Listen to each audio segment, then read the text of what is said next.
Coríntios capítulo 15, versículo 20, mas de fato Cristo ressuscitou dentre os mortos, sendo ele as primícias dos que dormem, visto que a morte veio por um homem, também por um homem veio a ressurreição dos mortos. Porque assim como em Adão todos morrem, assim também todos serão vivificados em Cristo. Cada um, porém, por sua própria ordem. Cristo as primícias, depois os que são de Cristo na sua vinda. Então virá o fim, quando ele entregar o reino ao Deus e Pai, quando houver destruído todo o principado, bem como toda a potestade e poder, porque convém que ele reine até que haja posto todos os inimigos debaixo de seus pés. O último inimigo a ser destruído é a morte. Que maravilha, que coisa gloriosa nós temos diante dos nossos olhos na palavra de Deus. E ainda em 1 Coríntios capítulo 15, Paulo diz assim: porque é necessário que este corpo corruptível se revista da incorruptibilidade, e que o corpo mortal se revista da imortalidade.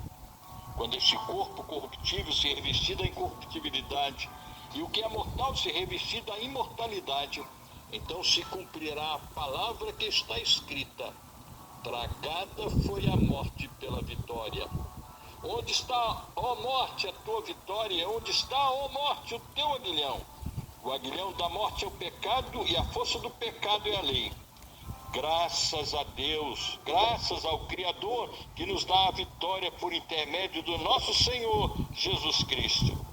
Portanto, meus amados irmãos, sede firmes, inabaláveis, sempre abundantes na obra do Senhor, sabendo que no Senhor o vosso trabalho não é vão. Que coisa maravilhosa quando nós descobrimos que Jesus Cristo venceu a morte. A morte causa terror.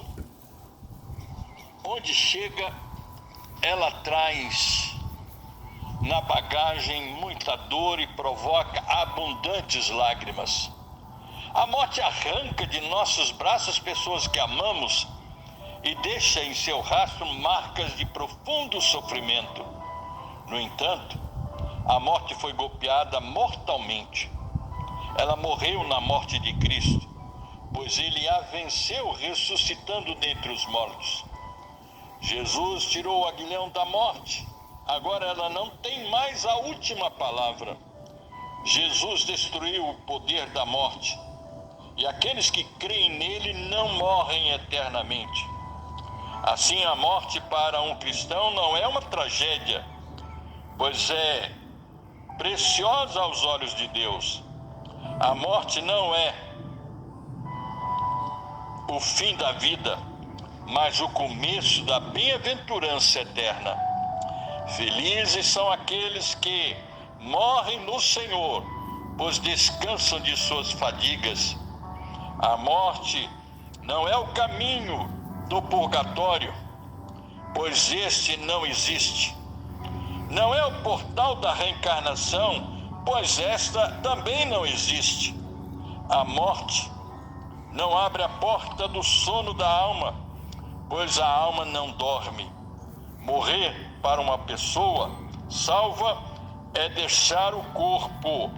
Sim, deixar o corpo e habitar no seio de Abraão, lugar de gozo inefável.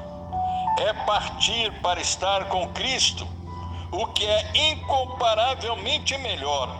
Morrer é entrar no paraíso, no céu, no seio de Abraão, na casa do nosso Pai Celestial, onde o Criador enxugará de nossos olhos toda lágrima. A morte não é uma tragédia, mas uma promoção. E quando o nosso corpo está numa tenda temporária, se desfizer, teremos então da parte de Deus uma casa eterna nos céus. Morrer para nós, crentes no Senhor Jesus Cristo, é lucro, é vitória. é a presença de Deus real e maravilhosa por toda a eternidade.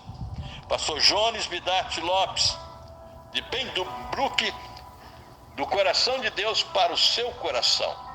Que Deus nos abençoe hoje, agora, e que nós venhamos confiar em Jesus Cristo para termos a certeza da vida eterna, da ressurreição, de novos céus e nova terra onde habita a justiça. Que Deus nos abençoe.